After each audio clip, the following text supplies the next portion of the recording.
every step taking him further away from everyone and everything he knew, and closer to destiny. So, welcome back, everyone, to more Beacon Pines. So we're getting close to the end. Continued in Beacon Pines, Pines Harder, Revenge Served Cold, second time's a charm? Wait, that's it? This ends with a crummy cliffhanger just when it was getting good? I was even starting to like Iggy. No way. I refuse to be associated with some never-ending parade of sequel. Let's go back and find something more definitive. Okay. Well, let's see. So we can refuse to let go. Let's see, we only have one there, so we definitely need to come back around to that. Done all that, done that, done that. That, done that. There. So.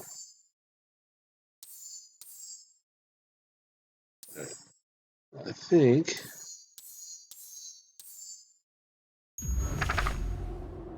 Okay, so I've tracked Granny down to here where she's about to inadvertently freeze the world. So, this blur of emotions, Lucas' mind flooded with questions, wind calmed as if to give him a stage, and stillness he began to hum. And in the stillness, he began to hum. After the death of his father, Luca had trouble sleeping. Each night, his mother would sit at the foot of his bed and hum a gentle melody. It was the only thing that could calm his mind, the only thing that, however briefly, could make it all seem okay. That melody pervaded every memory Luca had of his mother, shivering in the raw snow.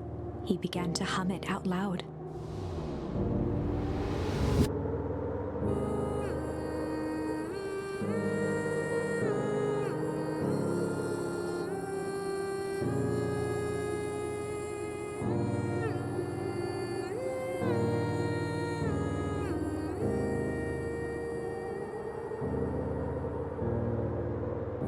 Gran lowered the torch, listening closely. As recognition slowly set in, her heart sank. Those countless nights of consolation, the incomparable loss they shared together. She let the torch fall to the snow and sizzle out. Not so much Gran. A few steps toward Luca was all she could bear before dropping to the snow herself. So it's not Gran, it's Through a flood of tears, she began to...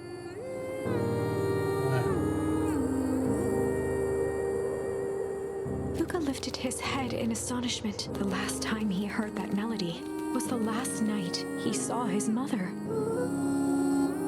How do you know? I'm so sorry, my little buckaroo. Only people call me that are dead and your mother. Luca blinked through blurry, watery eyes, trying to see more clearly. He could just make out the impression of a familiar face. He peered across the snowscape at the woman on her knees. Something about her was undeniably his mother, only smaller, older, changed. What? That's right, buckaroo. Luca sprinted as fast as he could toward his mother. They held each other close, and the cold retreated from their bodies. Eleanor? I thought you were... Go? You should have known I would never bend my son. Eleanor looked down at Luca, tightening her embrace in an appeal for forgiveness. Oh. You're a smart man, Joseph. I thought you'd have pieced it together by now. You were exposed. Mom, I don't understand any of this. What happened to you? Where did you go? Why did you leave me? Never left you. I was always right here, Luca. Why did you lie to me? Well, but I did. It tore me up, Luca, but I did it to keep you safe. Getting answers. Let's see. I would thinking answers would help us both move on. The more I discover, the more I realize the danger we are in. Until perennial harvest is stopped, it was better if everyone thought I was gone. You could have trusted me.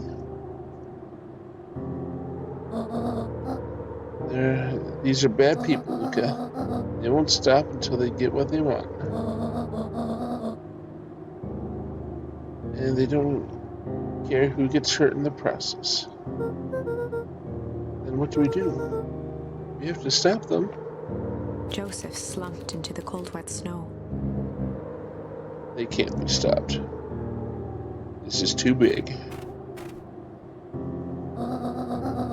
I tried beating them at their own game. I'm not fighting fire with fire. For the first time in a long time, her voice felt like her own again. No more lies. I see now there's a better way to stop perennial harvest.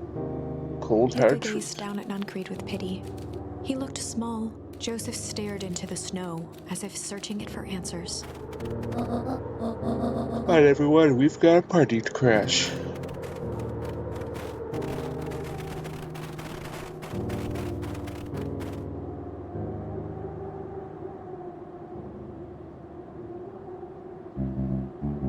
You don't understand. He always wins. Chapter 9. The Devil You Know. 7 months ago. Eleanor Van Horn crept down the maze of sterile hallways under perennial harvest. She stopped in front of the large steel door marked Deep Engineering. No turning back now. She raised a trembling hand. The stolen keycard worked as promised, and the door buzzed open with mechanical efficiency. She was immediately hit with the smell of disinfectant. It was some sort of laboratory. In one corner was a desk covered in papers. Across the room stood a tall metal pod with hoses protruding from its base. She rushed to the desk and began shifting through the piles of papers. They were experiment reports on something called Tempest Liquamin. So, liquid There were time. dozens of them. Every one stamped failed. Eleanor heard the sharp echo of footsteps approaching. She was out of time. Her eyes scanned the room, eventually landing on the strange pod. Muttering a curse under her breath, she dashed over and dove inside.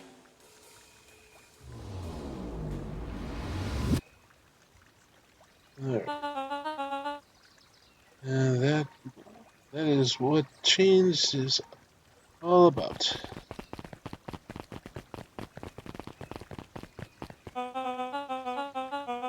Grabbing the future by the scruff of the neck and making things happen. Change is a choice. And I'm tickled pink that we will all be making that choice together. How great that is. This man is a liar. Excuse me? I will not. This town is a dangerous secret, and perennial harvest only exists to keep it hidden. Nonsense. They picked up the whole damn town and moved it right under our noses. Did not make any sense, Mr. dear. Kerr addressed the crowd with a sarcastic tone. Imagine such a thing. It's absurd. It's just plain impossible. They promised they could fix the foul harvest. They told us they would clean this place up. We just had to leave town for a few days. While they had us evacuated, this is Hartford. I'm afraid I'm going to have to ask you to.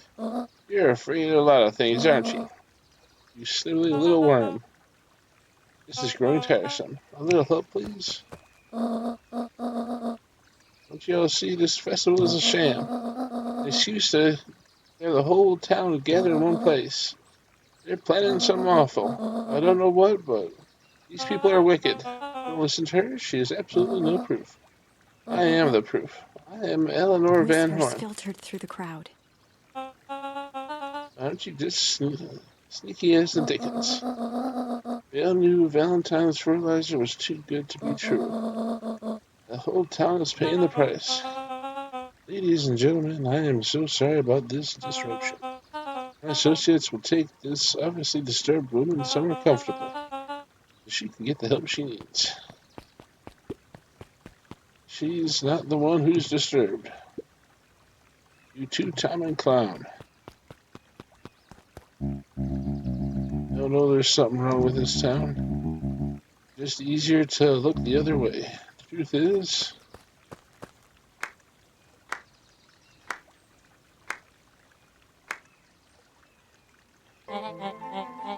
That's quite enough, Mr. Nuncrete. Torment dragged on Joseph Nuncrete's face. Yes, sir. Take them away. No, I want them to see this. Ah, the ever-temptatious Eleanor Van Horn. You've been quite a thorn in my side. Oh. Time. One older, one younger. Like a wheat that's borrowed in where it doesn't belong. I must confess, you look dreadful. He paused for a moment, plucking a piece of fuzz from his sweater and discarding it to the ground. Consider yourself in rare company. You've managed to pull one over on me. It won't happen again. I knew you had some sort of plan to disrupt our little party. Last I was expecting something a bit more impressive than a coherent rambling. No matter, your failures are yours to bear. Mr. Kerr? Yes, sir. It's a shame that it was cut short, but thank you for your rousing oratory. I will take it from here. Yes, sir. Of course, sir.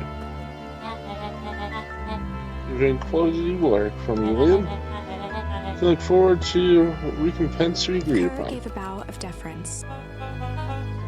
Founder, you are most generous. Rippled through the crowd. And thankfully, we can disperse from all the formalities from here on out. A glass vial from his pocket.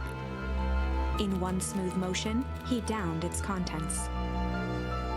A triumphant smile grew across Solomon's lips. You can all call me Sharper Valentine. His body and face began to contort and expand as he disappeared into a belching green mist.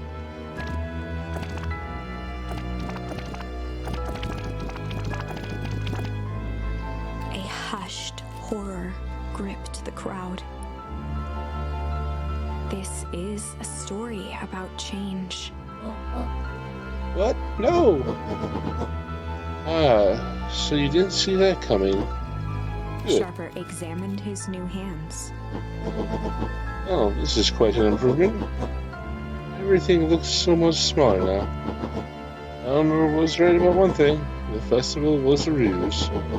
Or did you all witness my glorious return with your own eyes? Why does everyone seem so downtrodden? This is a celebration, people. Maybe it would help you set the mood. Mr. Kerr, be a dear and reveal the sign.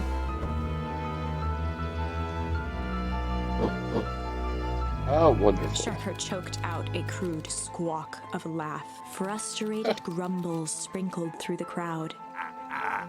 Sharper, you malicious bastard. Ooh, new charm. Excellent. I'm glad you're back so I could tell you to your face. You destroyed this town. Ain't gonna let you get away with it again. Hey, this is not a time for audience participation. Some assistance, Mr. Kerr? Gave a subtle nod to the clipboards. You coward! Does anyone else have something to contribute? Helpless quiet settled over the crowd. I thought so. Did you all truly believe you could be free? Out of complete and utter fools, you people should be celebrating my return. You were clearly lost without me. That leads me nicely to my children. Daddy, give you both the greatest gift a parent can give. The opportunity to prove yourself in my absence. Squandered. To say I'm disappointed would be an understatement. But silence, Augustus. An adult is speaking. I don't know which is worse, a son that's completely hopeless, or a daughter with such potential who inevitably lets me down. There she failed me with admirable consistency. Thankfully, I was counting on it this time. Father, I'm wasting time, my dear. What have you accomplished? I was focused on cementing our legacy. Legacy? You need is a legacy when you can just live forever. What about? It's alright, kiddo. I'm afraid you suffer from a complete lack of imagination. There's no helping that. Now then, where's Joseph? You didn't take the opportunity to slip off, did you? Ah, there he is. Everyone should give him a hand. Now this would have been possible without Joseph. I think you've said enough. Nonsense. The people deserve to know how helpful and loyal you've been. I only did what I did because you left me no choice. You always had a choice, Joseph. You were simply too weak to take it. No matter. Cheer up. You are about to be rich beyond your wildest dreams. You should follow Mr. Kerr's example. When I found him, he was in a sorrier state than any of you. Aging actor, desperate to recuperate his youth, he played the part, and soon he'll be able to play a leading man again. Forever, in fact, if he remains loyal. That goes for all of you. Well, those who haven't already frittered away my goodwill. Beacon Pines is mine again, and I am willing to share its spoils in exchange for absolute loyalty. Are you saying William Kerr was never in charge of Perennial Harvest? Ha. You think that puffed up Blennerskit could have accomplished all this? Oh, and I suppose it's time for your big exclusive. Sharper addressed the crowd with indignant pride. He'd planned this moment for so long that now, at the deed's fruition, it almost felt frivolous. See, I needed a figurehead to hold down things while it orchestrated my return. Someone to misdirect, lie, and bilk the town for a spell. So I invented William Kerr. Take your bow, you've earned Mr. it. Kerr flourished a preposterously elaborate bow.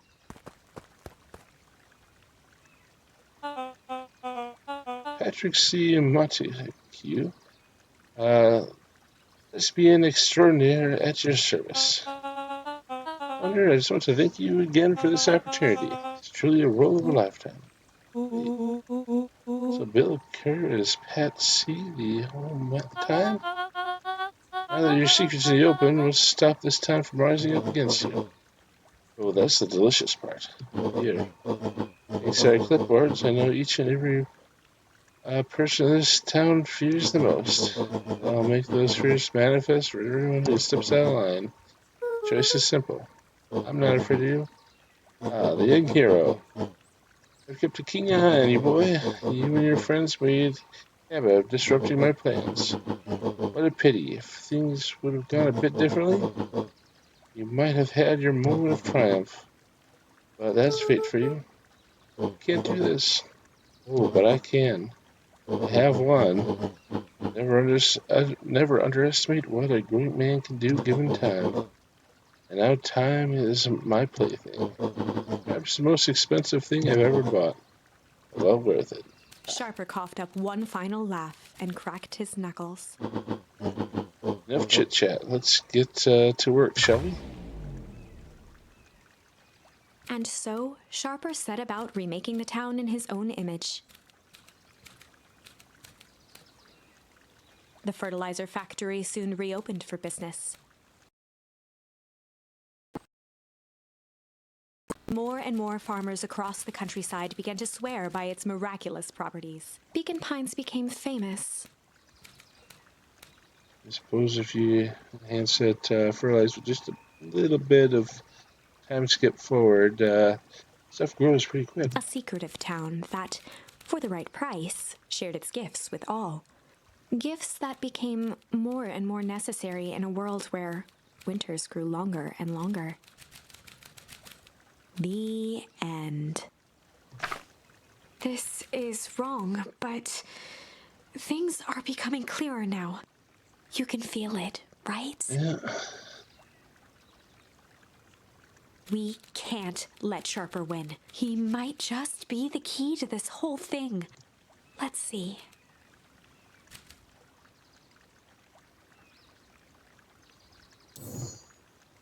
Okay, so exhausted that for now.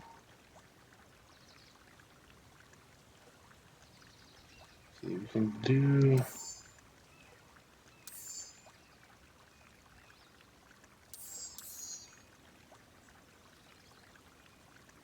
Let's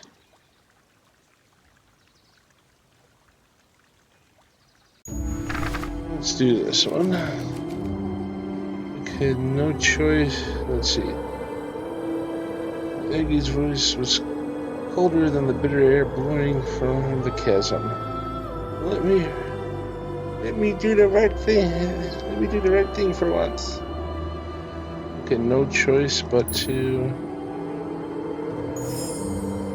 refuse Iggy's Luca request. had no choice but to refuse Iggy's request. He tightened his grip and reached for the walkie-talkie in his pocket. A wild delight crept onto Mr. Kerr's face.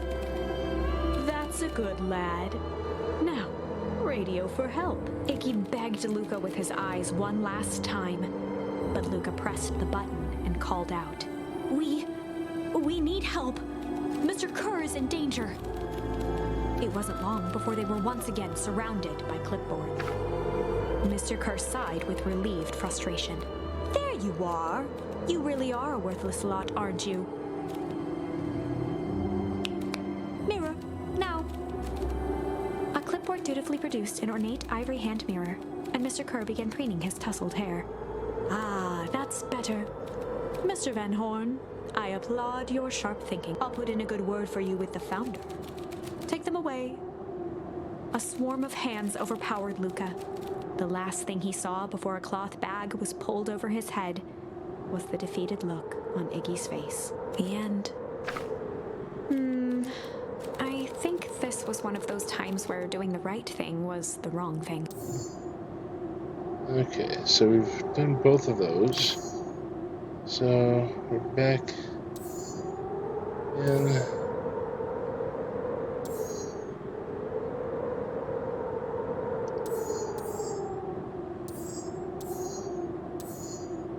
Alright, so okay.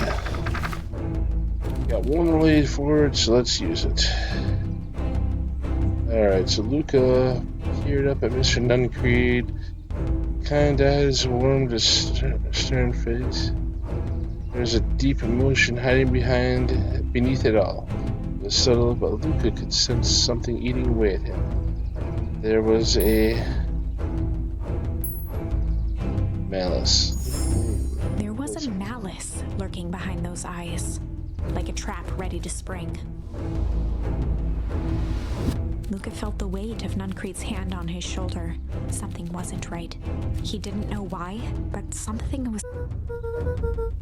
I just want this all to be over, of course. Sure, it will all work out soon enough. I should get going. Told Roxy I'd check for her. Luca twisted free of Nuncreed's grasp. Of course. Luca, you know your dad and I were good friends back in the day. You can come to me with anything. Anything at all.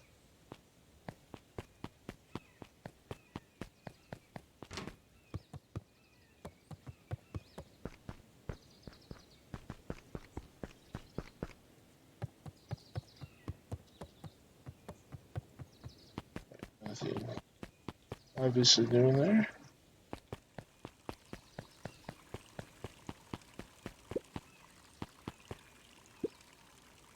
The festival decorations are a bit humdrum.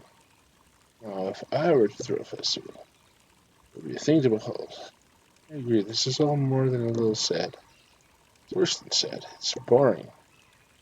What if we did a little something to spice things up? I'm listening. You know the festival sign waiting to be unveiled? Be a shame if someone... The two scurried off, eagerly formulating a plan.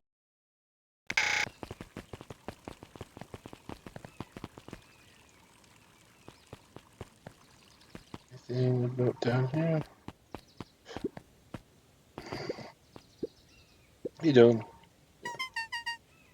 It's about Relu. He didn't come home last night. Wonder if it's connected. Connected to what? Let's check your reports about increased activity around town. What sort of activity? Windowless trucks, mechanical noises, strange lights. Your typical shady stuff. Who would be doing all that and why? I have a few leads. The Valentine family is always suspicious. Colonel Harvest certainly has the resources. Do you have any idea where Rolo could be? Best place to start looking would be where the trail went cold. Where do you see it last? The Weep Woods? Right by Valentine's Fertilizer? Weep Woods would... I'll check Weep Woods when my shift ends. And my best work at night.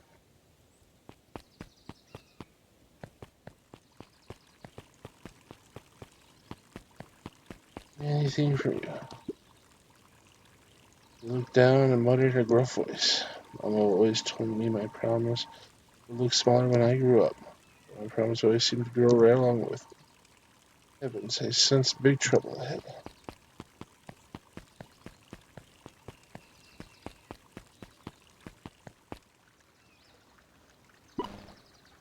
Identify yourself, please.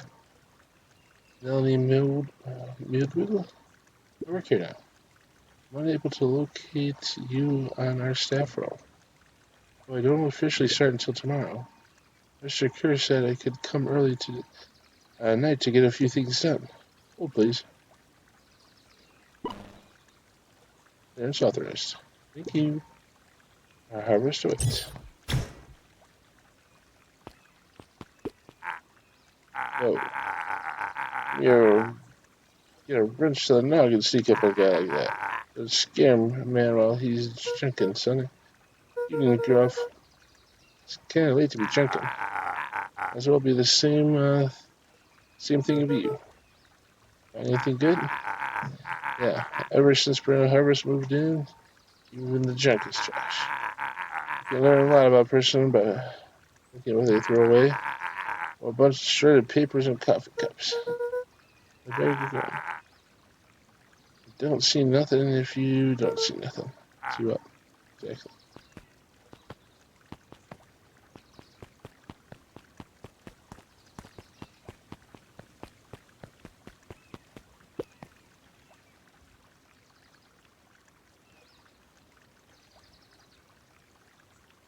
Okay, enough time to go.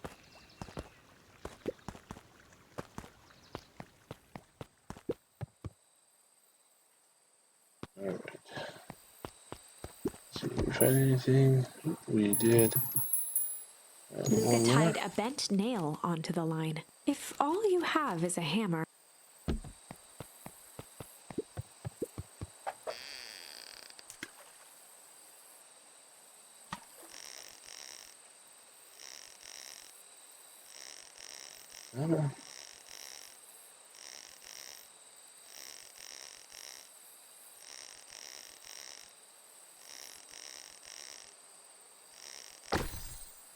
Alright. What do we get? Photo of you and Uncle Joseph. Let me see that. Oh, look at those two young fools. How did it end up at the bottom of the pond? Who could say? Some things are just hard to explain. I miss Uncle Joseph. How come he doesn't come fish with us anymore? Now he's busy with a new job at Valentine's. What a new job got to do with him fishing with us? It's complicated. Like I said, some things are hard to explain.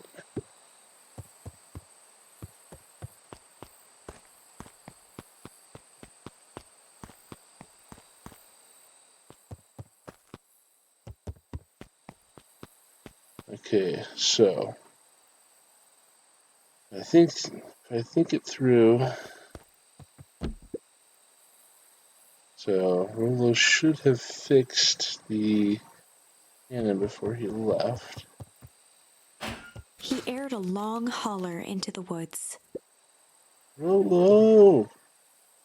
Hello, wherever you are, I hope you're Luca okay. felt his eyes getting heavy and plopped into the beanbag. He conceded to its lumpy embrace.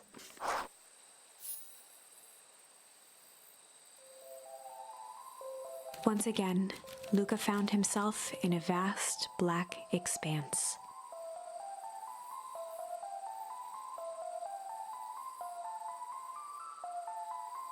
This time, he knew exactly where to go. He took a single confident step forward. The world flickered and pulsed. He found himself standing in front of the frigid air of a blazing campfire. The source. He plopped down cross-legged and gazed into the cold flame. Soon enough, the fire began to die out, popping sporadically, until all that was left was a single ember. Luca stood up and dusted himself off. He plucked the glowing ember from the cold ash, examined it, and slid it into his pocket, a keepsake. The voice of his father spoke behind him. "You made me proud, Buckaroo." Luca turned to face him. "Dad, what is—" A warm grin grew across his father's face. "A place where everything that has been and everything that could be all wait together." Luca found himself staring at his father's face, trying as hard as he could to memorize every single detail. "Wait? For what?" Another voice spoke out as Luca's doppelganger stepped forward. "That's up to you." Without knowing why, Luca began to weep. Is any of this real?" Bent down to smudge away a tear. "Of course, I'm as real as the part of you that misses me." Luca turned to look at the older version of himself. "And you?" The doppelganger choked back tears. "I'm as real as the part of you that's angry he's gone. Does that make sense?" Through his tears. "I think so." His father pulled him in for an embrace. "Time to go, Buckaroo." Luca was startled from his dream by a banging on the floor. Are you in there? A commanding voice rumbled from below. Just as Luca sprang to lock the entry hatch, the door knocked open.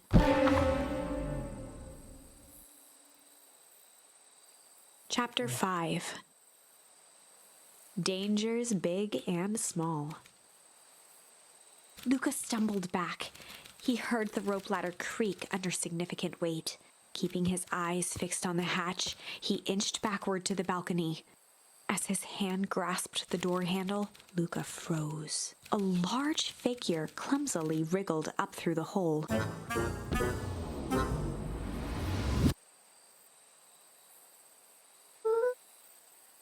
Stop right there. Well, yes, I know it's dark and all, but for you to recognize me. The large figure cocked its head inquisitively. Stop or I'll clobber you with a baseball bat. Whoa, whoa, whoa. Take it easy. Luca, you need to get your eyes checked. It's me, Rollo. Nice try, but I know you aren't Rollo. You're like one of his random uncles or something. Where is he? Ha ha, uncle. Luca, quit messing around. It's me. It's really you, prove it. I mean chicken coop, Luca's Luca. jaw dropped. He peered more closely at the man standing in front of him. Something about him was undeniably Rollo, only bigger, older, changed. How? What happened to you? Running away, I ran into more people in those yellow suits. They grabbed me and dragged me away. What? Where did they take you? No, they threw a bag over my head. It's cold and smelled like a swimming pool. It was an underground lab or something. You made my hands all big and look. Rollo proudly presented his hands to Luca. Pretty sweet, right? You won't be the first pick for a superpower. But beggars can't be choosers. Rollo, it wasn't just your hands. My feet too? Dang, wow, man. New shoes. Hey, Luca, why are you Luca so moved small? to the side and pointed Rollo to his reflection in the balcony window. What His the? hands shot up to his face. Holy Toledo. Rollo, what did they do to you? They made me drink some sort of green crap. Ew. Actually, it wasn't too bad. It kind of tasted like licorice. Passed out and woke up like this. Then I sort of smashed open my cage and escaped. Oh, you smashed open a cage? Kinda. Just think it did. It's all kind of a blur. They had you in a cage? Who are these people? I don't know who did this to you, but we're gonna fix it. Fix it. This is awesome. Well, I'm just glad you're safe now. Okay, you don't need to worry about me. Sure, I get snatched, but look at it this way. You get snatched, I know where snatched people go. And we may finally have a lead on what happened to your family. You're right, but this all seems dangerous. Danger? Ha! Rollo shadowboxed a few jabs. I'll take them all on. You fellows, With a what's up? yelp, Rollo dove behind Luca. Ah! Take cover. They come at a bad time? Who the heck are you? Is this back? I didn't know where else to go. So you're hanging out with your large adult friend? I don't know, this is my buddy Rollo. Your missing friend? I'm the same. He seems a little old. I'll have you know, this is a recent development. What the heck does that mean? I'm sorry, you're the one who showed up out of nowhere. So we'll be asking other questions here. That's fair. How did you find us? Your silly little treehouse? You mean our silly little mission control. So, I hate to break it to you, but your secret path isn't so secret. And I could hear your racket from a mile away. See, look at this is why we need to improve security around here. Not Rollo.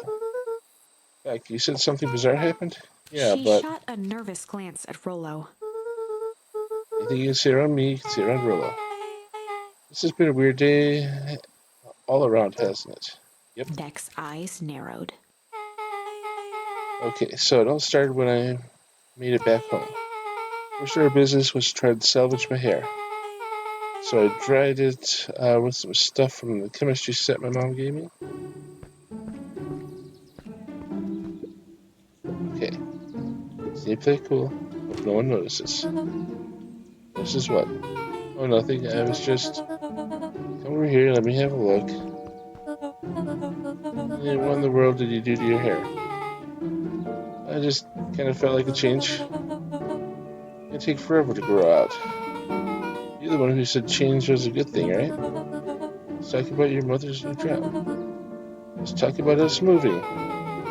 Well, I guess I just took your lesson to Ilana heart. tried to put on a smile. Before I forget, I came up here to tell you that Nellie had to go back into work. Tonight, her Mr. Kerr decided it would be good for her to get some things done before tomorrow. My Kerr guy seems like a great apron. Heck. He is. Him and his weird cult of personality. We're not going to ruin this job for Nellie. This means too much for her. Oh, I know exactly how much it means to her. It's enough for her to exile her daughter to this podunk town. This place sucks. The people are weird. You don't know them yet. It's always cold. In the mountains, you'll get used to it. You can't even pick up a single decent station on the radio. It's all banjo music and farm reports. I know, I grew up in a town not that different from this one. Is that why you're better at talking to plants than people? Okay. So here's what we're going to do. First of all, you're grounded. But in the morning, I'll have Nellie come and see what you can do about fixing your hair. You need to look presentable for the festival, but not She another people. sighed, and after a moment, looked down at Beck sympathetically.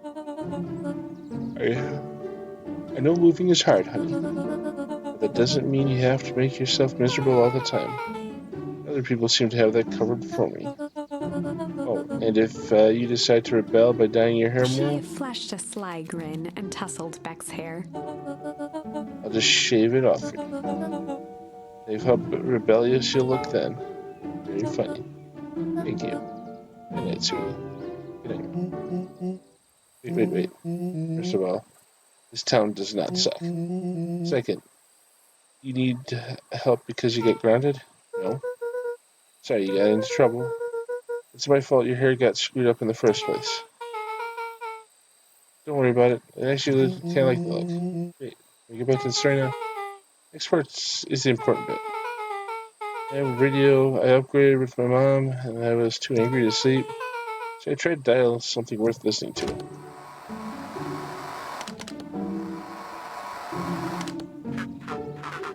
Mr. Kerr, are you there? Mr. Kerr?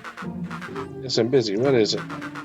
Apologies, I have the founder on the line. Patch him through immediately. One moment. Hello, sir. It's nice to hear from you. Skip the pleasantries. What's your report on the new lead research of deep engineering? Nellie Moldwin seems to be integrating nicely. At the very moment, she's working to help us meet our deadline. She offered to work overtime before I even had the chance to suggest it. Excellent. If you have faith that she's capable of finishing the work left by her predecessor, her work must be completed before the festival. I'll make sure she stays night and day until it's accomplished. Good. You know how I feel about loose ends. Yes, sir. Once she has finished the work, we'll need to make a determination regarding her long-term prospects in the company. Immediately, sir? Because you have more time to really bring people into the fold. We are at the endgame, Bill. After your failures with Dr. Prescott, can't afford any more risks. Of course, sir. No loose ends, sir. When she finishes the work, she'll either leave the office committed to perennial harvest, or she won't leave at all. Perfect. Sir, if I might suggest, maybe we should delay just for a bit. No? Just, we seem to be rushing to hit this festival deadline, and rushing into things has caused some issues in the past. See, please understand that I just want what's best for you. I'm eternally grateful for all you've done for me. No, I'll make this very clear to you. I brought you in to make things run smoothly, not to have opinions. Of course, sir. Shut up, Bill. You only have a few days, only a few days away from having everything you ever dreamed of. Yes, sir. Thank you, sir. Oh, yeah. Just so we're clear, when they said loose ends, they were talking about murder, right? Like actually killing someone. Luca gave Rollo a quick elbow to the ribs. Who's this founder? I was hoping you guys would know. And as far as we know, Kara is the top banana of perennial harvest. Sounds scared of this founder guy. So we have an even topper banana on the field. What the heck is my mom caught up in? She talk about her job much? Not really. Says she was going to come in and continue some work of someone she respected. What could you think that body at the warehouse was? Beck's mom came to replace? It makes sense. Beck, it seems like Nellie's predecessor got loose ended. Getting that impression. Okay, so we need to get your mom out before the festival happens. It's 2 days away. Won't she just come home after work? People on the radio said they were going to hold her until then. It's not coming out. We gotta go in and get her. Beck flipped a large sheet of paper out of her pocket and slammed it on the floor. Maybe this will help. You have blueprints? Well, it's really just a welcome map from my mom's PH orientation day. But it shows the layout. Looks like blueprints to me. There's reception area. There's a big room marked Founder's Office. It even has exits marked. Guys. We have a deadline. We have an objective. We have blueprints. You realize what this is, right? Rollo started to wiggle with excitement. I think we're heisting. This is officially a heist. Chapter 6. The Heist.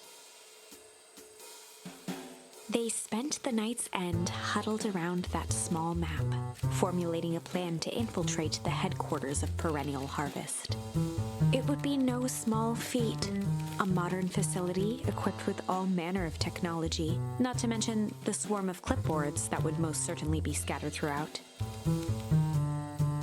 By the time the sun began to peek through the car window used as a makeshift balcony door, all were in agreement. This could just work. The final day before the festival would be used to prepare. They'd need to pool every resource at their disposal, pull every favor with a threat, even enlist some unsavory characters around town with important tasks only they were suited for. Luckily, there was enough ill will and mistrust toward Perennial Harvest that alliances could be found at a bargain. Luca, Beck, and Rollo rubbed their eyes as they exited the treehouse. They hadn't slept at all that night. The festival was to begin in one day, and they each had their assignments. Alright, quick recap. Rollo, you're going to talk to Roxy, cordially. Without her and Fritz, this whole thing could go bust. Me, Cordial is my middle name. How do you plan to explain your new sizable figure? circumference? She'll be so happy I'm alive she won't even notice. An involuntary giggle. Beck, you're sure Lona won't just shoot the whole thing down when she hears it? She'll listen. When she understands the danger Nellie's in, the danger we're all in, then it will make sense.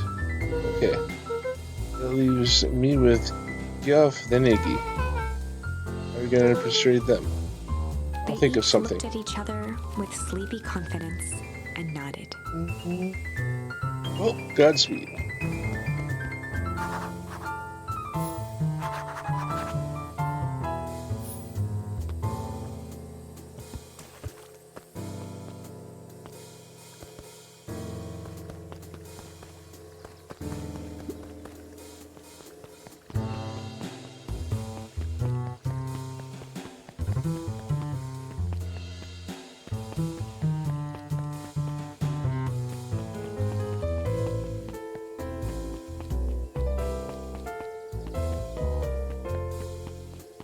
Did she find out anything last night? Yawn.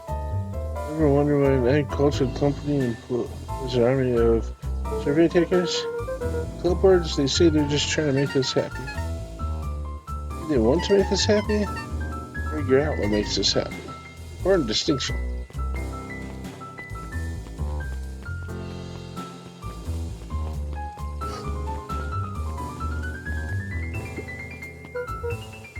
Yeah. What can I do for you? I know how much you hate Perennial Harvest. Hate's a strong word. Sorry, I mean, I didn't say you were wrong word. Gotcha. We're gonna break into their headquarters, and I thought you might be able to help. Jeff out a long snicker. You see, I knew you kids were alright. Great, so The you'll joy in help? Jeff's face drained instantly. Not a chance, but one good reason I should risk my hide aiding and abetting you Looking into the rascals. sullen eyes of his would-be accomplice, Luca blurted out the first word that came to mind.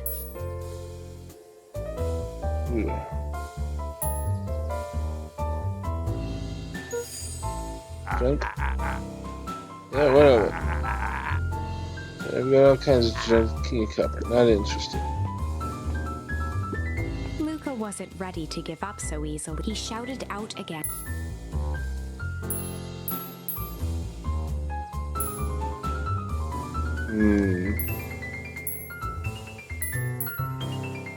Try that.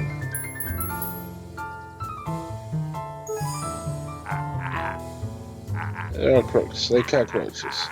Step out one and another comes scurrying along to take its place.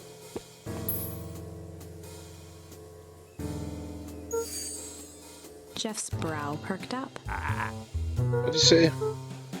Go ahead and hide Sensing then. some traction, Luca carried on with vigor. Let a bunch of kids do what needs to be done. We're not Jeff's afraid. scowl faded with a sigh. Say what you will about Yof. And they all do. They ain't never heard him saying he had from One nothing. good stomp of the foot was all Jeff needed to drive his point home. What was it you kids needed? Some sort of disguise? I've got just the thing. While we're at it, that crate should come in handy. This ain't free, you know. 5 bags of sour gob should cover it. You're on my tail. Offered out his open hand to seal the deal. With a firm and dusty grip, Jeff reciprocated. Done. Soon by first thing in the morning. Right.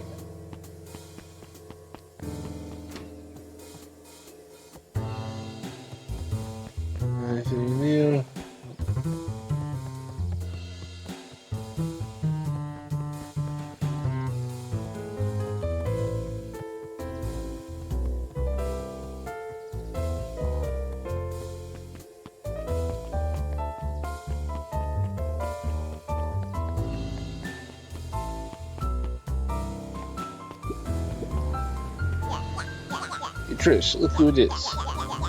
Nico, are you here to try to tickle us to death again? Look, just hear me out. Raised an eyebrows. You're listening. Iggy, I know we've both been giant bags of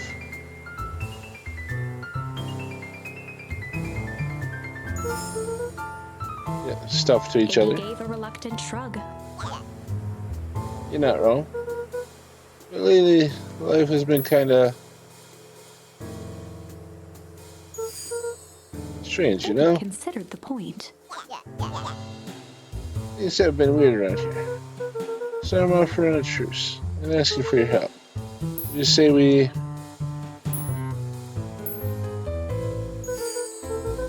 break our hostilities, at least for now. You like breaking things. Truce means less breaking things. If I told you there was a way to have a truce and break stuff, go on. I need to cause distractions so I can sneak into Perennial Harvest HQ. A wild-eyed grin spread across Iggy's face. I'm Luca Van Horn. I'm impressed. And after this is all done, maybe you and Trish can come hang out at the treehouse sometime. He glanced over to Tish, who nodded in agreement. Not because you want to see a crappy treehouse, just like causing chaos. Luca was off. You hear that, Tish? Iggy gazed up at Tish with a smile. You better hang out at the tear treehouse. ran down Tish's cheek. Never expected the day to come. How wonderful.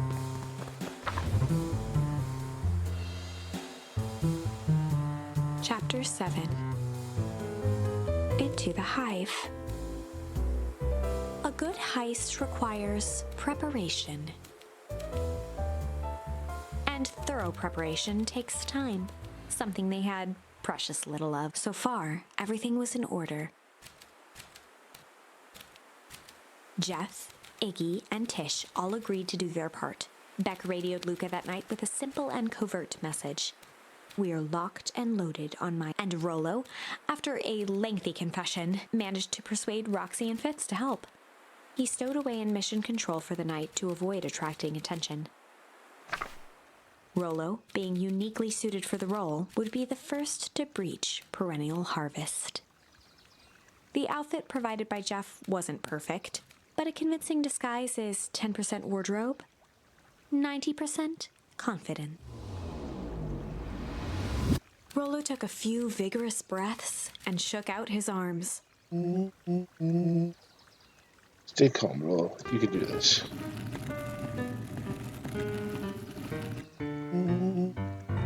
Got your delivery here.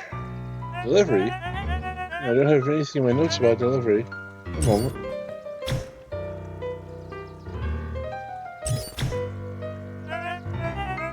Sure, but there's no delivery scheduled for this morning. He had to think quick. Because it goes directly to the founder. He asked for it to be kept Rollo secret. sighed, adjusting his tool belt. You know how the founder can be. Suppose we could leave this one off the records.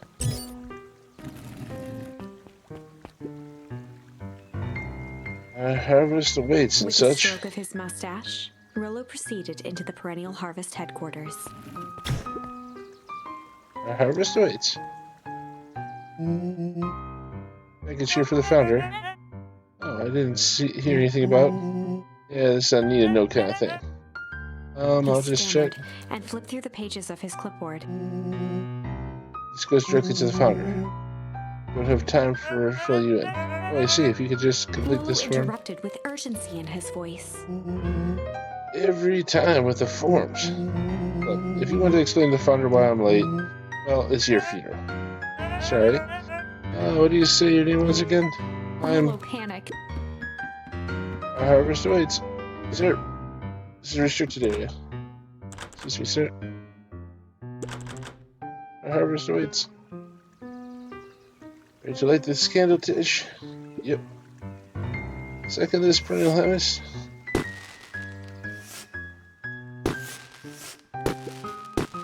The What was that? distraction was enough for Rollo to regain his confidence. Let's open the dying door. The Got a job to clipboard do. fumbled around in a... check that noise. Oh, come on. It's supposed to be in already. Okay.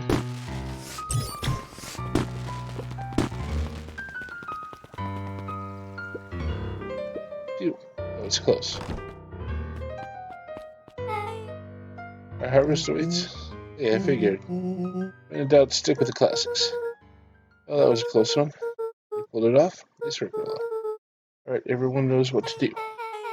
Yeah, deep engineering is to the north. I'll go with Beck, in case you need some lesson. I'll head east to the founder's office. You two be safe.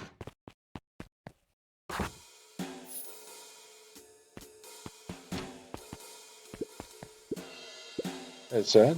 Now, do you have any cups for water?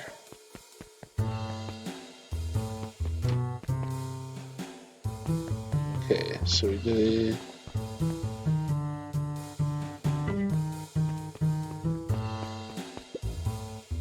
Oh, I didn't know where. What's going on here?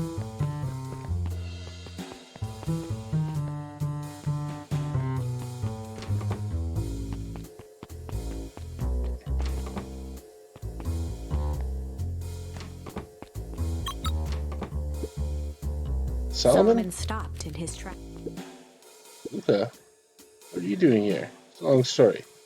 A veneer of confusion flashed across Solomon's face. His words rushed out dramatically.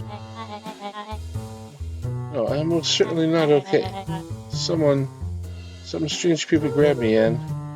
Were they in hazmat suits? Yes, how did you know? They brought me here and locked me up, and when they were distracted, I ran. Dang. Okay, you should stick with me. You've got a plan. Facade briefly faltered.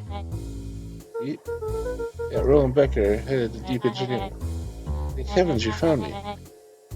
We've got to get out of here. Can't leave yet. But they'll catch us again. I've got to do something first. When you were running, did you happen to see a door that marked Founder? Founder? Why are you looking for him? I'm not. Just need to get into that office. You mentioned it. I saw a door that said Founder. It's down this way. To notice a plaque above the door. Office of the Founder.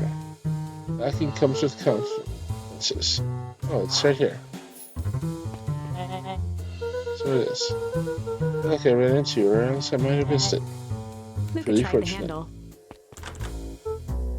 Solomon leaned forward to examine the mechanism. Incredibly, it seems to be some sort of electronic clock. I don't see how we could possibly feel a lock like that. And looked at his watch. Just a minute.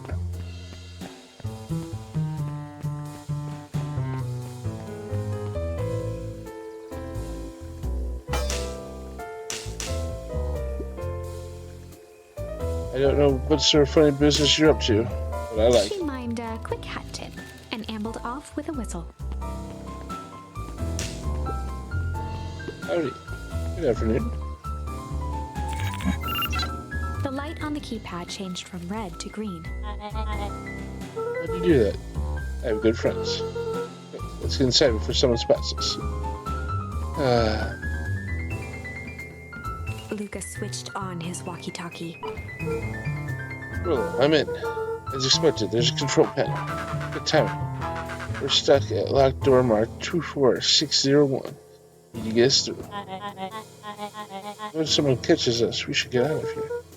I'll leave my friend Solomon. On the computer screen, a green cursor blinked in a password field.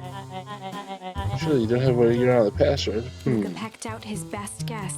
Underground secrets. The screen blinked to life. Columns of green numbers glowed on a black background. How did you guess that? Oh, it's this absurd password Rollo heard when he was down here before. Funny how someone arrogant enough to call themselves the Founder used such a basic password. Or they were thinking several moves ahead, not expecting anyone would guess something so simple. Villain types always end up outsmarting themselves. Jaw clenched into a half. Your power of deduction is as impressive as your Quickly luck. scanned the columns for number 24601. Oh, I think this should do it. Bingo, bingo, doors open, Luca. You never failed to impress. is that slippery lout you've been doing down there? Oh, we have a friend whose mom is in trouble. We're getting her out. See. Hey, look, I think we're close. Next door is marked 13806. Once again, Luca scrutinized the numbers on the screen. In that moment of distraction, Solomon reached forward and pressed a large red button. Maybe this one opens the lot. Oh crap, we've got company. Luca, let's go faster. Second, I can't think with all this He quickly noise. skimmed the screen with his finger. Look at this, 39, go, go, go. Just these fumbling hands. My apologies, Luca. Cover yourself up. I know you're just trying to help.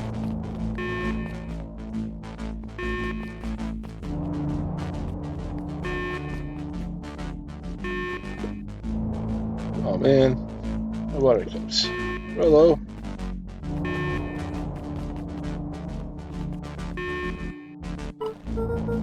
Rollo, you okay? Rollo, come in. Mr. Kerr approached with a sneer and spoke into his walkie-talkie. You can turn off the alarms, they're With trapped. self-satisfaction, he called into the hallway. That, my dears, is a dead end. Nowhere to run. Rollo, where are you? Are you okay? I think we lost him. Make your way back to Nellie's office. Oh, you two rebel... Okay, you two rebel rousers are coming with us. Nope. Take a break for it. Ah! That little shit just kicked me. Don't just stand there after them. You can do it. Okay, I think that works. Roxy and Fitz had them on a wild goose chase. I'm having trouble following what just happened. Like I said, I have good friends. Rolla, how long do you think Roxy can distract them? How long can Roxy keep someone pissed off they can't see straight? Let's just say we've got time. Entering Nellie's office now. Honey, what did I do to your hair? You'll be happy. I finally used your young chemist lab kit. Sure have a knack for making me incredibly proud and in the most frustrating way. I need to get you out of here. Who's your adult friend? Oh, I'm not an adult. You heard of a growth spurt? And more of a growth spurt. No, that's not possible. To examine his teeth. Substantial banding on the enamel of the molars consistent with Tempest liquamine exposure. It's called the... What do you call the gunk they forced me to drink? You drank it? Oh no. They told me it was only being tested on plants. Oh, Beck, sweetie, I promise I didn't know. What the heck is going on? I was brought here to work on the discovery of a lifetime. A novel chemical compound we discovered under Beacon Pines in a wellspring they called the Source, in the Tempest liquamine. It pulls energy from the surroundings in order to fundamentally alter matter's relationship to time. The secret to Valentine's fertilizer. The harvest of the Source infusing small amounts of Tempest liquamine into their products. It worked wonders, drastically accelerating plant growth. Crops will be ready for harvest in a fraction of the time. Called that. But it led to complications. The foul harvest. The harvest came in to clean up the mess to succeed where Valentine failed. The Tempest liquamine is rebellious. Rebellious? You could think of it as a manifestation of change itself. It's volatile, but it's very nature. So the more you try to force it to do a specific thing, the more it resists. Yes, I can relate to that. The goal is to finish the work of my predecessor, Dr. Prescott, harvesting Tempest liquamine to reliably manipulate an organism's age. Just imagine how many people we could feed. Chicago was very insistent that we achieve a successful result before today's harvest festival. But you didn't, right? Sighed. You know how much I love a good puzzle. I put myself into the problem. It wasn't long until I discovered oddities in Dr. Prescott's notes. Oddities? It contained obvious errors, mistakes that someone of his reputation would never make. So I fixed them, and now I get to replace my entire wardrobe. I really am truly sorry. Yeah, those clothes were all hand-me-downs anyway. Sounds like Dr. Prescott figured it out. Got cold feet and intentionally sabotaged his work. I consider that possibility. I've sent a letter asking him to clarify his thinking. Dr. Prescott's dead. I had him killed. What? I overheard him talking about it on the radio. So we gotta get you out of here. Just, like, now. Wait, the vial. I finally solved the chemical equation, allowing drastic control of aging. Kara picked it up just before you came. All the more reason we hightail it. Okay, we've got Dr. Mowind heading your way now. Roger that, be careful. Alright, everything's on track. What is your plan for escape? We'll go over everything when they get here. In the meantime, maybe we can dig up some more info. Let's see. Mel's 80 proof whiskey. Hard drink for a hard man. Oh, even his alcohol is there again. Muttered inaudibly. I should just smother you right now. What's that? I said I shouldn't bother you right now. Don't be silly, you're not bothering me. See what else this bad boy has on it. Security system, time card logs, payroll. No, for being so evil, this guy sure is boring. Once again muttered under his breath. Just wait, huh?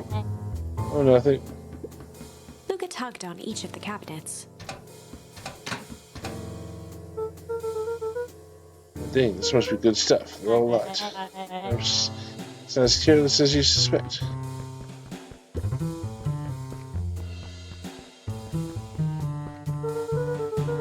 The founder was helping Kara plan the festival.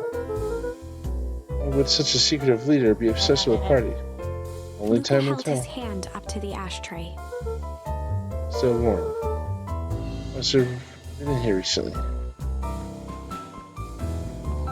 Yeah, some books on the seat. These might be short. Really sorry I got you dragged into this mess, Solomon. You needn't worry about me. Well, I feel bad either way. I'm gonna get you out of this, I promise. With a quivering lip, a smile crawled across Solomon's face. They heard the trampling of frantic footsteps from the hallway.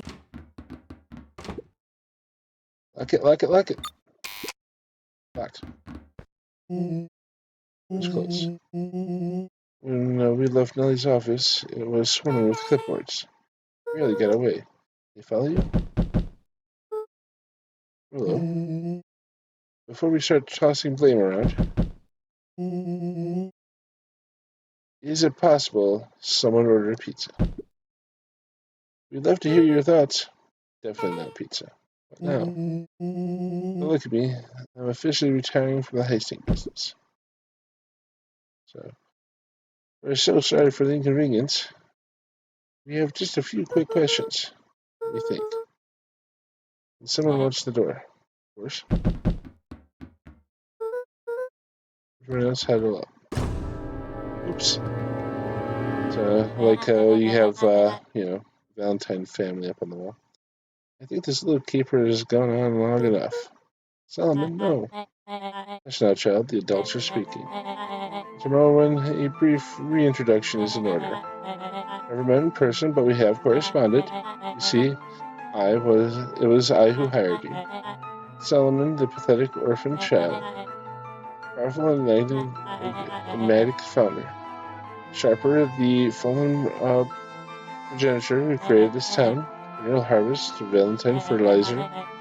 All connected by a single thread. Yours truly. But that's... Her eyes searched the floor in thought. Solomon watched eagerly, waiting for the flicker of epiphany. With a sickened look, she peered into his soul. Ah, yes. Now you've got it. Just look, you discovered how to reverse the process. Solomon clapped with genuine delight.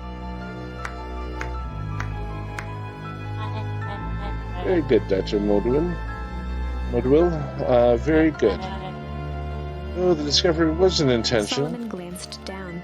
examining his youthful form. And the effects went a little too far for my taste.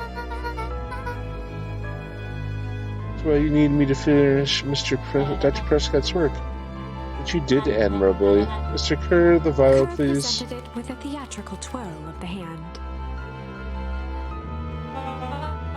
I present you the eighth wonder Before he of could finish, Rollo snatched the vial from Kerr's palm.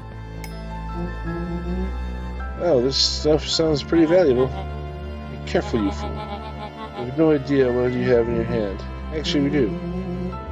Just did the whole evil villain monologue thing about Casually it. tossed the vial to Luca. Gosh, maybe I'll have a taste. Tickled the vial mockingly. See something. Okay, over here. Another chance, smash She it. held it tightly behind her back. Solomon sighed, speaking in crisp, measured syllables. You have no plan. I'll smash it, I swear. Pride, risk killing us all. Or, if you're lucky, nothing happens. Then what? Capture you and grant you much less He pursed leniency. his lips with feigned sincerity. Well, I give you my word. If you hand it over now, none of you will be harmed. Uncertainty washed over Beck. You're a smart girl, Beck. There's no shame in being outwitted by someone smarter than you. We both know there is only one way this She ends. looked to Nellie shakily. With a dispirited nod, Nellie sighed in defeat. Beck slowly approached Solomon. That's a good girl. Beck, don't do it. We can't trust that jerk. I'm sorry, he's With right. apprehension, Beck conceded. Solomon pocketed the vial and brushed off his shoulder with a sharp flick. Mr. Kerr, you have allowed yourself to be humiliated by a group of children. Report to my office tomorrow for a The performance blood review. drained from Kerr's face. Of course, sir. But first, you have a speech to make. Trot out there and give me the introduction I deserve. And don't forget to smile. Yes, sir. And to think all of this is thanks to the efforts of Mr. Van Horn. I don't understand how this is all because of me.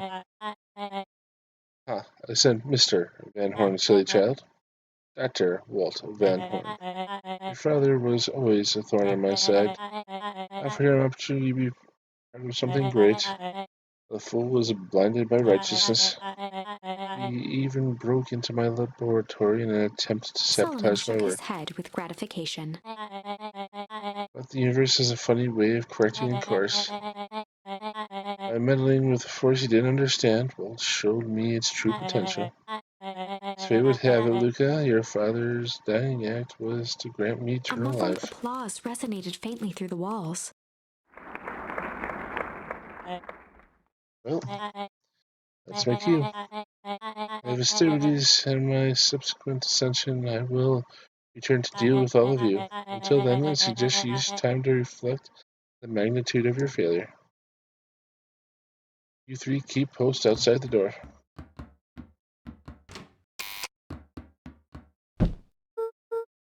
Oh, crap.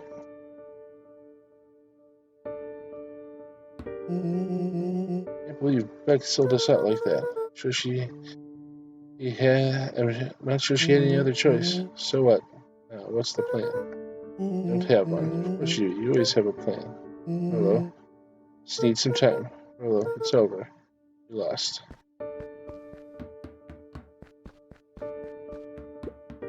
Nellie was staring at the floor, deep in thought.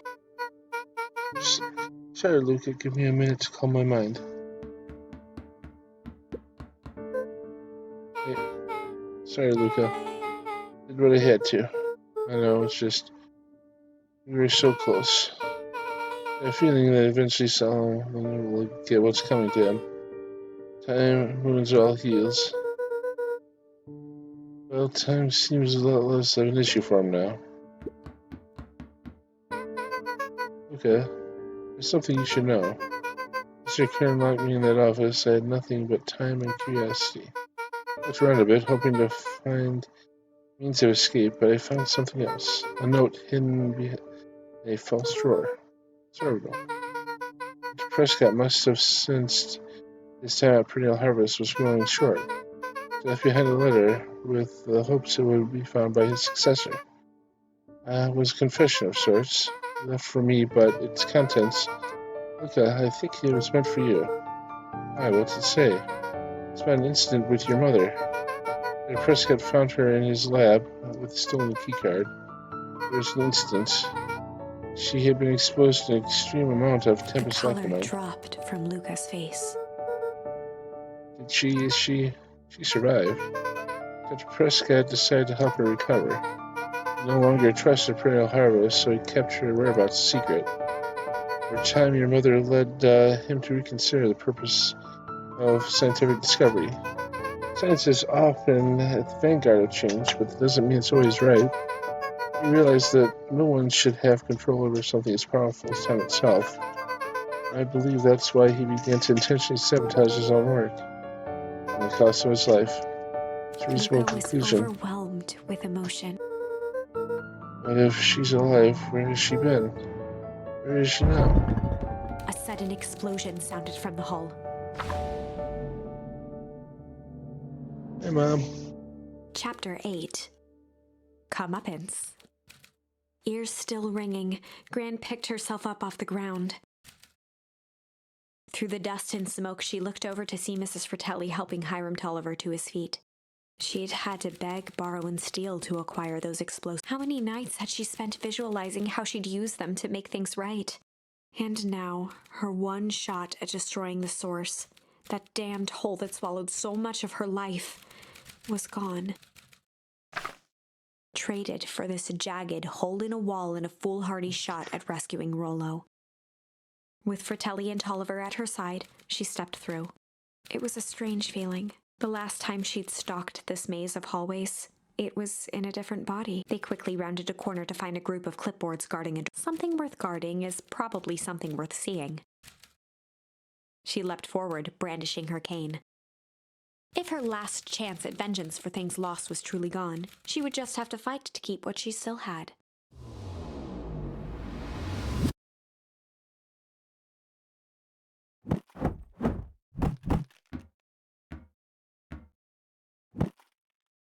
Sounds pretty intense.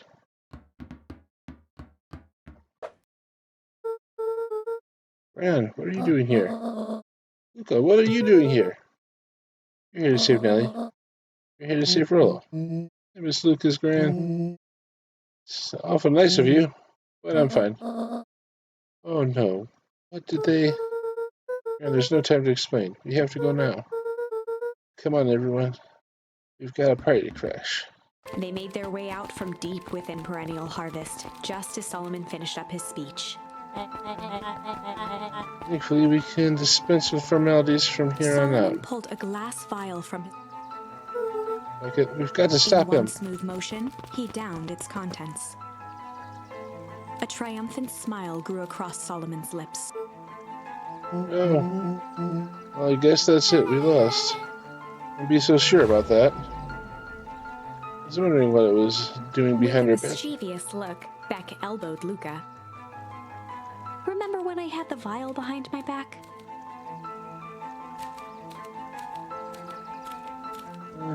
Might have tweaked the Wonder Potion a little.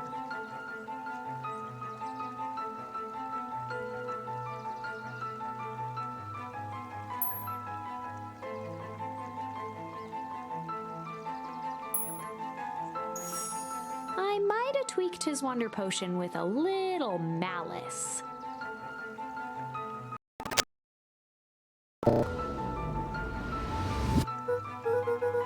Oh, that's the whiskey from his office. Yep, dude has an unfinished glass on his desk. Figured the girl juice would use a little hair of the dog. You can call me Sharper His Valentine. body and face began to contort and expand as he disappeared into a belching green mist.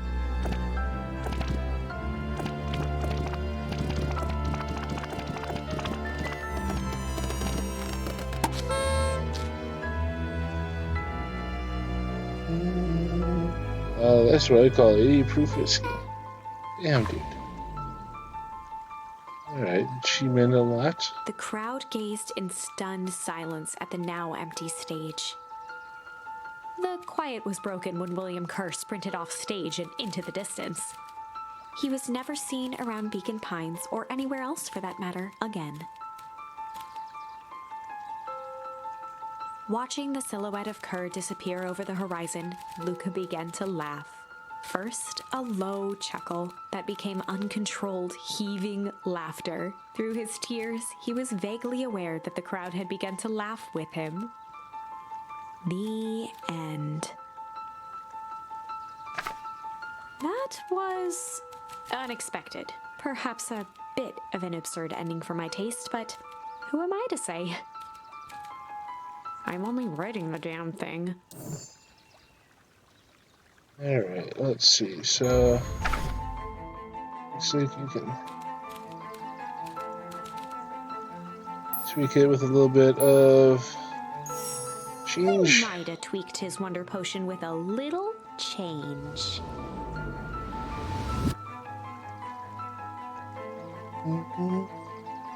Like pocket change?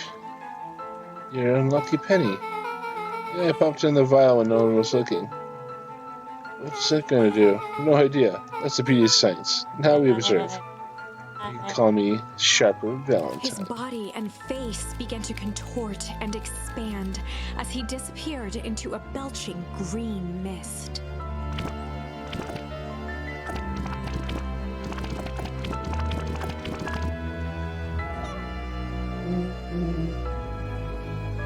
Holy crud, he's a baby. Yeah, but he's still a Sharper, right? What he was no longer matters. This is an innocent child. Apologies for all the harm my father Eris caused you. awkwardly cradled the squirming child. She looked to her brother, her voice shaking with uncertainty. I guess this what do we do what Valentines always do. What must be done? I'll hurry home and prepare a crib for her father, her younger Sharper. That'd be a great help. Thank She you. looked back down at the infant with equal parts kindness and terror in her eyes. With a shake of her head, Eris addressed the crowd with a stern scowl. Okay, everyone, the show's over. You may leave now. Epilogue. Beacon Right, Pines' coldest summer on record came and went without much fanfare. Folks shared what they had, and none were left wanting. The new school year was ushered in by the falling leaves of autumn. After everything Luca, Rollo, and Beck had been through, middle school was bearable. The chill of winter didn't seem to bother people much. They kindled a hope for a better future in their hearts. When spring arrived, farmers planted their crops with a sense of joy and optimism.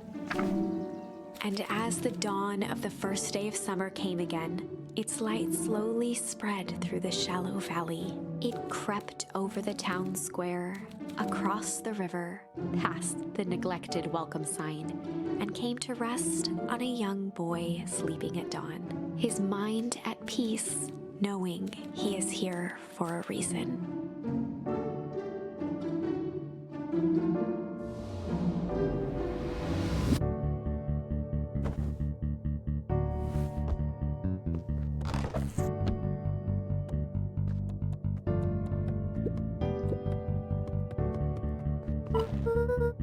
Bro, are you up yet? Roger that. Beautiful day at Mission Control. You gonna swing by? Be there in a minute.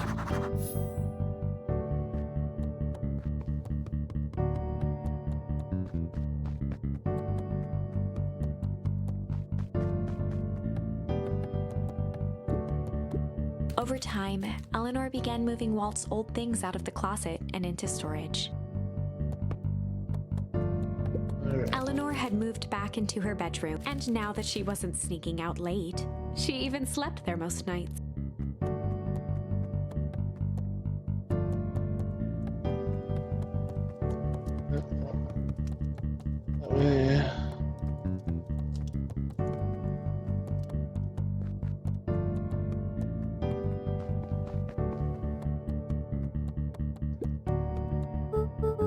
Mom, I'm ready to go now.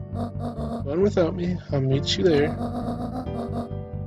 I've got a batch of jam to finish jarring. It's funny. I only started making jam as a way to send messages without anyone noticing, but now I enjoy it.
Move that out.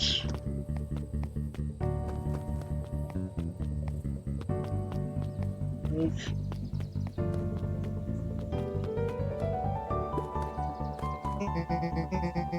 Your rule of big plans for that little treehouse. I started getting proud after we revoked the max capacity one Rolo, one Luca rule. So we decided to expand. Well, at least we've got some help with that. How's the internship at Nelly Nilona's shop going? It's pretty great. It helps me get into the School of Agriculture up at the state. Also, Lily said she would write a letter of recommendation, which would be huge. Just can't help but wonder about leaving Rolo. She ran up so fast, but he's still my little brother. Yeah, that's a heck of a growth spurt. I don't just mean growth literally. The morning he was up and finished chores before I even had breakfast. Well, that's some sort of excitement about treehouse renovation. I'll tell him this, because it'll go to his head. I'm really proud of that little punk. I'm sure he feels the same way. I was just doing anything proud to tell. I know. For a town that saw few visitors, the welcome was perhaps more grand than necessary.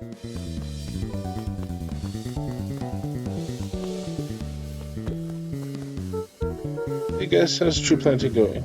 Couldn't be better. So grateful to Lona and Nelly for letting me help. I wasn't built to be a mayor. Too much bureaucracy. Yes, we finished cleaning the sidewalks. What's when next? perennial harvest collapsed, most of the clipboards skipped town, but some stuck around and dedicated themselves to making things right. Anyone with knack for arts can help paint the new offices. And count on us. It looks like you found your calling. Never really felt comfortable telling people what to do. Now this is right. It's something I can be proud of.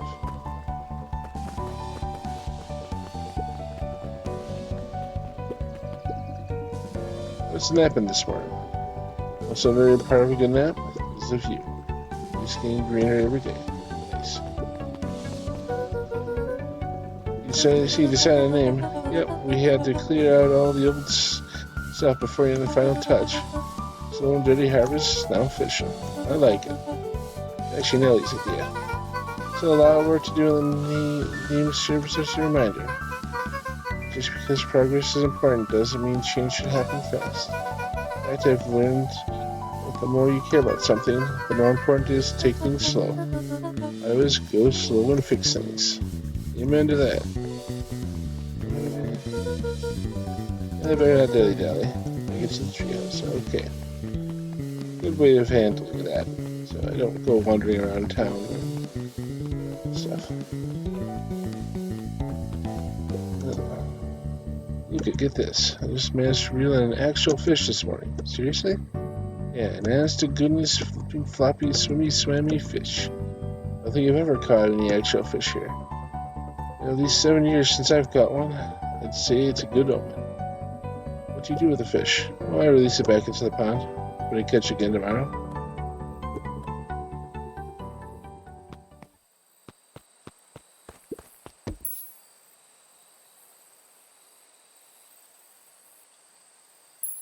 Luca tied a shoest. What fish could resist? Looks like we can use some new bait. We say we head out and find some more. Okay, so need to find 100% it. Need to go find some more bait. A little higher. Yep. A little lower. Yep. A little higher. Yep. I'm telling you, the angle isn't the issue. You need more power to the radio. Luca, there you are. Would you tell him it's not the angle? Yeah, I'm not in charge of the antenna redesign. I'm fine, Iggy. Just don't do anything drastic until we get back. Me? Tish, you're in charge while I'm gone. Yep. I'll be fine, right? I'll be fine. So, if we really want mission control to turn into something bigger and better, gotta loosen our parker up a bit. So, you're right. Lead the way. Check in with Beck at her house.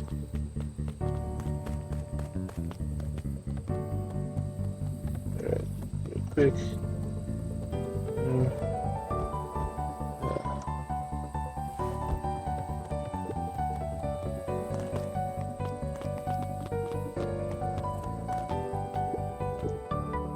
Mission control, authorized personnel only.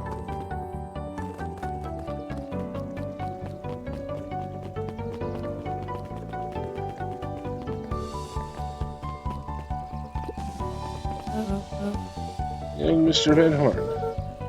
How's a little solemn your Sharper doing? Young Sharper seems to enjoy nature more than I. So we do a lot of strolling these days.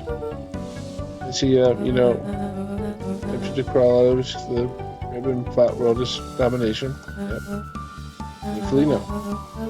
I've spoken at length with Dr. Mulwell, and she feels that Sharper's infant mind has not developed enough to retain his previous memories. For all intents and purposes, this child is unmolded clay. Let's hope he's a little nicer the second time around. That is the objective, yes. But really, all I can do is try and hope.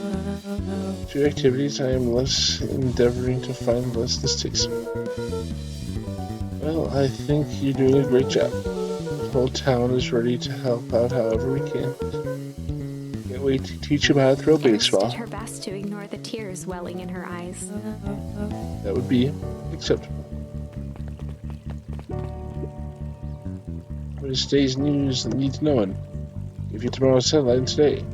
Our old friend Patrick C. Montague, aka William Kerr, has performed a stirring rendition of The Iceman Cometh at the State Correctional Facility.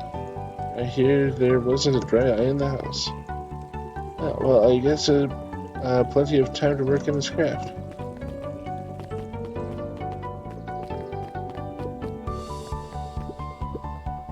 Jan, glad you swung by.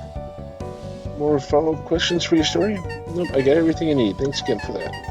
Sent draft of the story to a reporter in the capital city. They offered me an internship. Of course they did. You're an amazing reporter.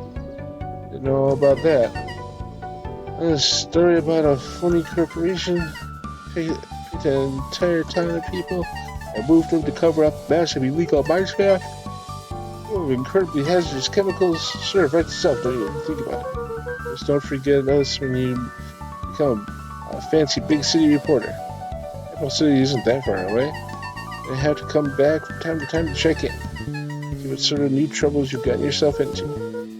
Sorry to disappoint, but my adventuring days are over. You both know that's not true. What makes you say that?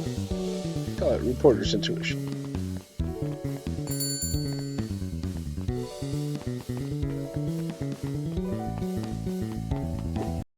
Mrs. Fratelli glowed with a carefree smile. Is that your suitcase? That's 2 weeks of unencumbered tranquility. Excuse me, would you be so kind to take my order? 2 weeks of sand, margaritas, and forgotten obligations. Excuse me. I left to place an order. Mrs. Fratelli sighed with a zen-like calm. Just as soon as the Lone Shore sheds. I'll be a feather on the wind. Going on vacation? For the first time in years. I've got you and your mom to thank for it. Why's that? She didn't tell you? You two are going to fill in for me at the diner while I'm gone, just like old times.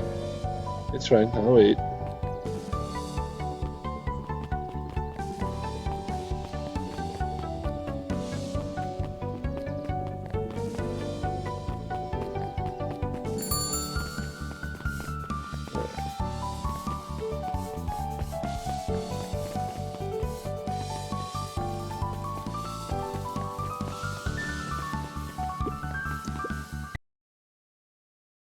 His friends with thankful smiles.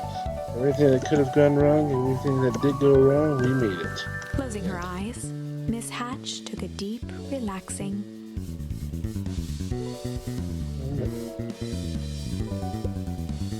Oh, hello, Luca. How are you? Really good, actually. That's wonderful. Did I miss anything? I think you're pretty much up to speed.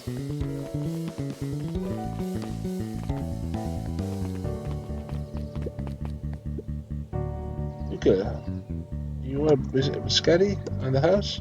You really have time. So you gotta come and see this. I really did it. I pulled the perfect espresso. Oh, Lumi, I didn't know better. I think you're proud of something. As if, no, too late. I appreciate a person that cares. Alright.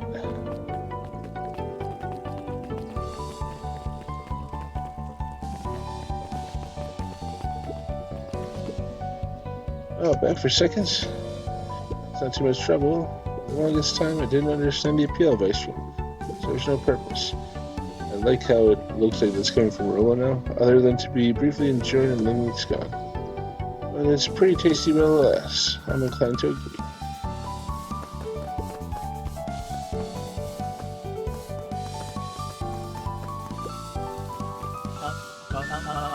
Okay, can I interest you in a delicious apple? Oh, thanks, just saying hello. Hello then. I'm telling your mom we need a new crate of jam?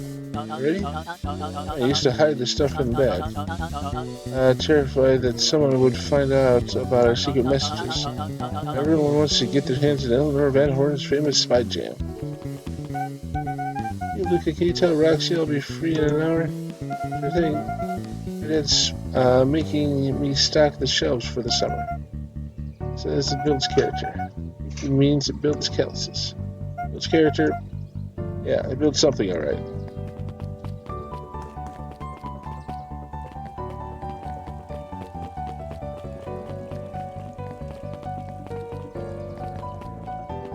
So I'll check. Nothing there.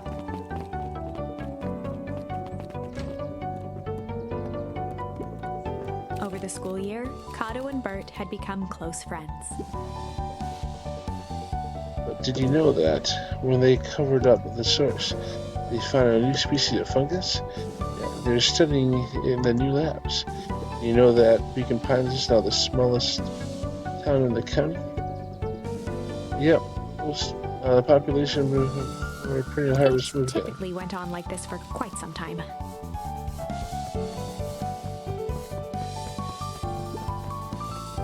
Luca peeked over Piper's shoulder. Laid stealthily inside a large volume of mathematics was the first issue of Hank Atomic. Piper, are you reading Hank Atomic? Do you mind not telling anyone? I've got a reputation to uphold. Oh, it's nothing to be ashamed of. Just about every kid in town reads Hank Atomic. Honestly, I'm excited for you. My gift to start over fresh and experience it for the first time. I guess that's the downside of finishing something nice. At least now I can enjoy it again through you. Promise to tell me about it as you go. Sure thing. That is a good point. So, getting someone to make something you do and see their joy and relive your own. Can't believe it's over. Yeah, the town's really starting to turn over a new leaf. Town, I was talking about Hank Atomic. Just finished the last issue. How was it? It's great as always. Hank finally returned to Earth. But I just feel weird now. Weird can be cool. It just means you're ready for something new. Any suggestions? How We could ask Miss Hatch about what she's always reading. She seems to really enjoy it. Huh, maybe I'll do that.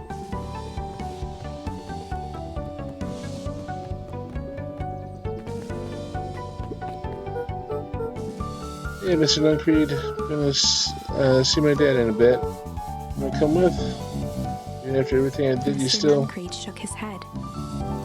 You really are your father's son, aren't you? Don't think I'm ready for that just yet. Well, you're always invited. I bet he'd love to hear from you. Visit Walt in my own time. Run along now.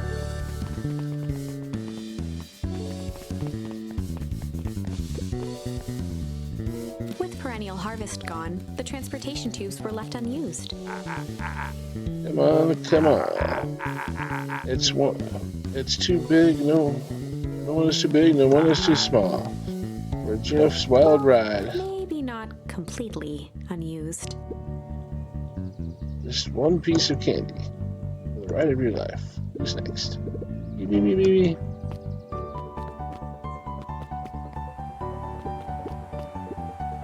Guess what? Yes, this. I say this to this. That's good. It's great. I haven't seen one of those in years. At this rate, the prize is going to be the bug capital account. Yeah.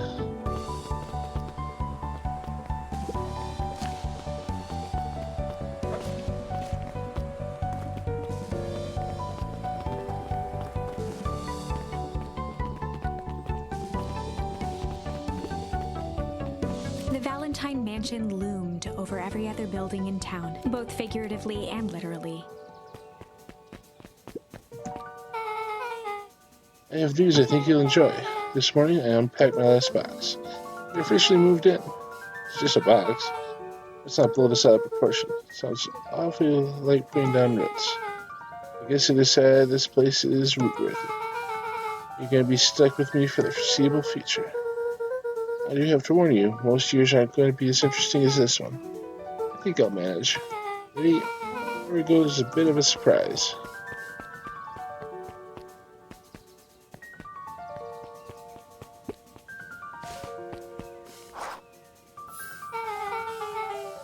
Mom prepared this tree especially for you. You have to do that. It wasn't just them. Just about the whole town pitched in. All of you. It should do okay in the cold of Old Beacon Pines. And thrive as things warm up. It's perfect. So when you're ready, take Jeff's wild ride to Old Beacon Pines.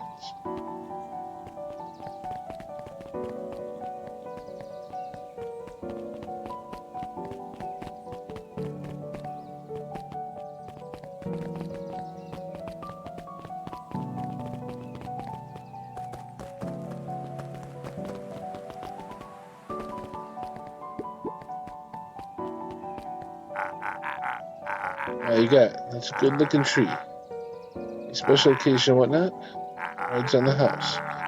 And I want to hang on tight to that little tree.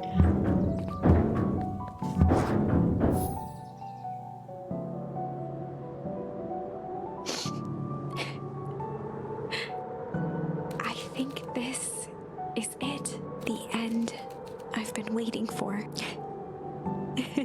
Honestly, I began to lose hope of ever finding it, but then you came along. I don't know exactly how to thank you. It's hard to explain how much this means to me. It's funny, now that our time together is finally ending.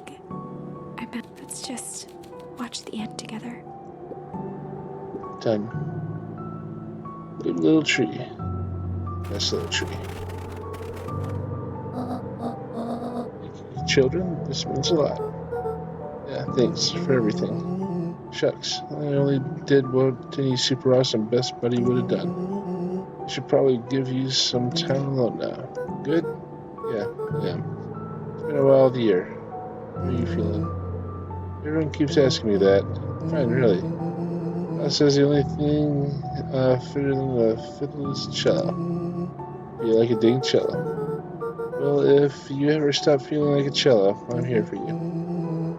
I know, you don't have to say it. You two make an awesome pair. Excuse me. You're a trio now. Yep. Thanks. Just one thing missing now that you're a part of this group. Let's see. Let me tell you a little story about a man named Hank Atomic. Oh God. It won't be long. We're waiting for you back at the phone booth. What a perfect way to start the summer. You got some good friends. I'm proud of you. Your father would be so proud. I know. Can I ask you a question? You ever dream about Dad? Not a night goes by that I don't. You ever afraid that you're going to forget him? Forget what he looked like? Forget his voice? No, because of how much of him lives on in you.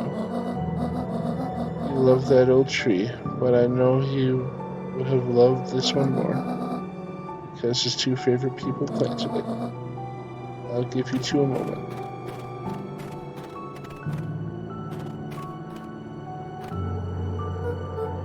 Hey, Dad. Dr. Moldwell says that over the next few years this place should warm up, so you won't have to be so cold for much longer. I think I'll finally understand why you left that night. There were things you believed in, big things. Those beliefs were the things that made you you. If you wouldn't have stood up to Sharper, stood up for what you believed in, you wouldn't have been the same person anymore. You had to go. But that didn't mean you loved us any less.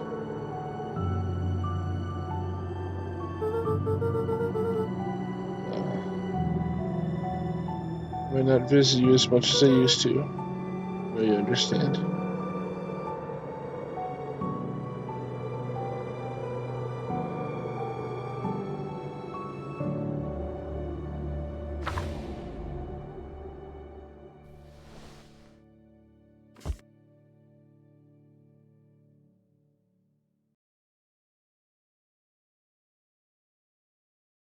Alright. Achievement unlocked. Close the book.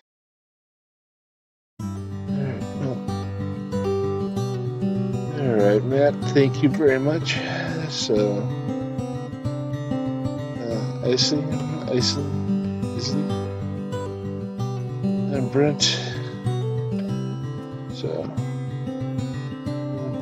good job, Kristen.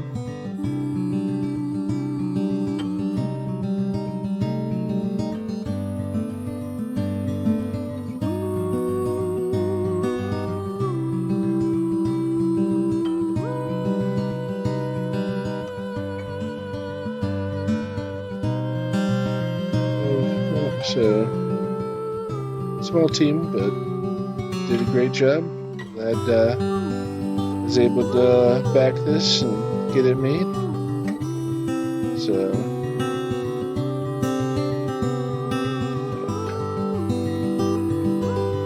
production.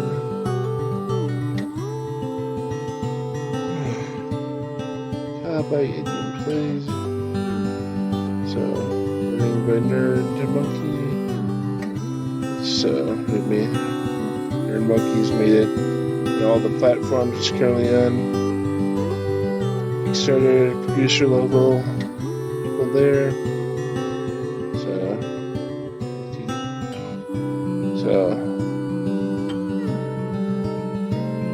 good job. And then all the backers. So, Submarine here is my name, so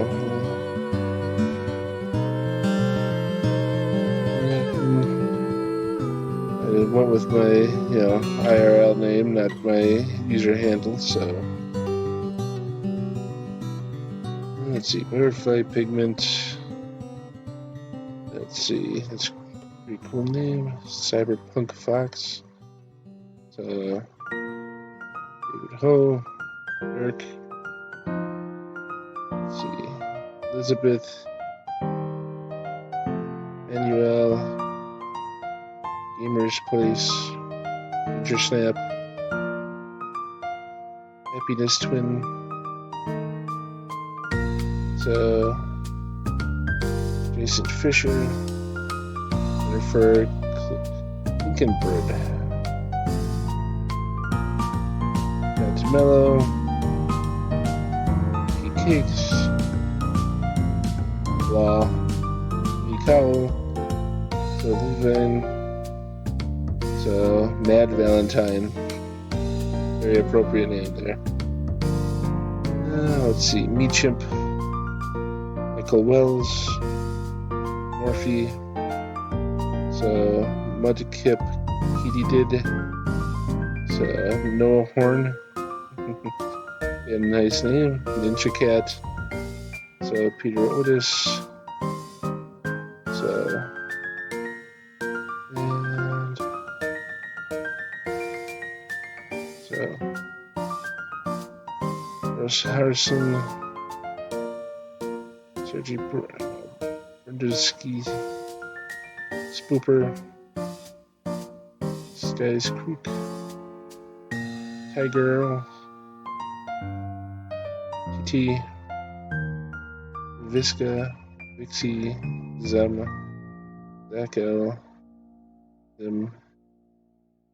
So thanks to everyone else who helped back it there. So thanks for team that made it.